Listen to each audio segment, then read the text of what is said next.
Hello friends, welcome back to our YouTube channel Ayurveda hacker. अगर आपको आंवले के बारे में पूरी जानकारी प्राप्त करनी है तो बने रहें हमारे साथ वीडियो के एंड तक। चलिए स्टार्ट करते हैं। इसे मराठी में भी आंवला ही कहते हैं। इसका साइंटिफिक नेम है एम्लिका ऑफिसिनालिस। इसकी फैमिली है यूफोरबिएसी और इंग्लिश में इसे कहते हैं एम्लिक मैरोबेलन। अब देखते हैं इसका परिचय। आचार्य चरक ने इसे वयः स्थापन और विरेचनोपक गण में रखा है। जिस शब्द के पीछे ये उपग शब्द लग जाए, जैसे यहाँ पर विरेचनोपक लिखा हुआ है, इसका अर्थ यह है कि ये विरेचन करवाने में हेल्प करता है, ना कि विरेचन करवाता है। फिर आचार्य सुश्रुत ने इसे त्रिफला और परुष्कादि गण में रखा है। इसकी जातियों पे थोड़ा ध्यान दीजिएगा क्योंकि एग्ज़ाम में पूछी जाती हैं। इसकी 2 प्रकार की जातियां बताई गई हैं, वन्य और ग्राम्य। वन्य आंवला छोटा, कठिन, अष्ठिल और ग्राम्य आंवला बड़ा, मृदु और मांसल होता है। अगर हम इसका उत्पत्ति स्थान देखें तो ये भारत के सर्वत्र क्षेत्रों में पाई जाती है। आप कहीं भी इसे आसानी से ढूंढ सकते हैं, ये आपको कहीं भी मिल जाएगा। इसलिए इसका उत्पत्ति स्थान हम लिखेंगे भारत में सर्वत्र। अब देखते हैं इसका पर्याय। इसे हम कई सारे नामों से जानते हैं, जैसे आमलकी, धात्री, त्रिफला, अमृतफला, वयस्स, तिष्यफला, शीतफला। अब देखते हैं हम इसका वानस्पतिक वर्णन। इसका वृक्ष मध्यम प्रमाण का 20 से 25 फुट ऊंचा होता है।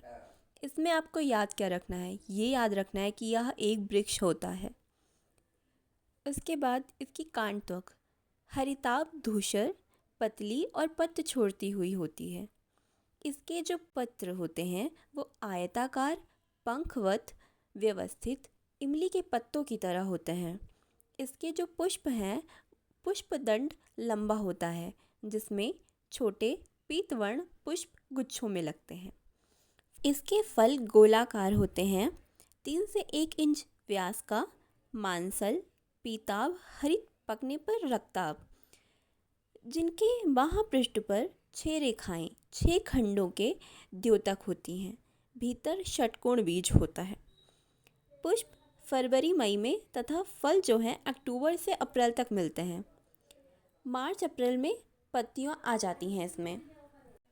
अब हम देखते हैं इसका गुणकर्म। इसका रस आप बहुत अच्छे से याद रखिएगा, ये पंच रस युक्त होता है। और कौन सा रस नहीं होता है? लवण रहित होता है। और प्रधान क्या होता है? इसमें अम्ल रस प्रधान होता है। इसमें गुण गुर, रुक्ष और शीत होता है। इसका विपाक मधुर होता है और ये वीर्य में शीत होता है। इसका कर्म दोष कर्मे या त्रिदोष हरे, ये तीनों दोषों को हरता है। रुक्ष कसाय से कफ का शमन करता है, अम्ल होने से वात का, और मधुर से शीत से पित्त का शमन करता है। विशेषता यह पित्त शामक होता है, मतलब इसे खाने से हमारे पित्त कम होता है। अब आते हैं इसके उपयोग पर, जो सबके लिए बहुत इम्पॉर्टेंट है। अगर हम इसका स्थानिक कर्म बाह्य कर्म देखें तो यह दाह प्रशमन करता है और चक्षुष्य और केश्य होता है, मतलब ये हमारे आई साइट के लिए और हमारे बालों के लिए अच्छा होता है इसका सेवन। अगर आभ्यंतर इसका उपयोग देखें तो ये नाड़ी संस्थान, मेद्य, नाड़ियों के लिए बल्य तथा इंद्रियों की शक्ति का वर्धक है। पाचन संस्थान में देखें तो यह रोचन, दीपन, अनुलोमन, अम्लवातनाशक और यकृत उत्तेजक है। अल्प मात्रा में स्तंभन तथा बड़ी मात्रा में स्तंशन करता है।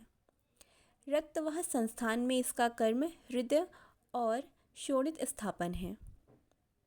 श्वसन संस्थान में यह कफग्न है।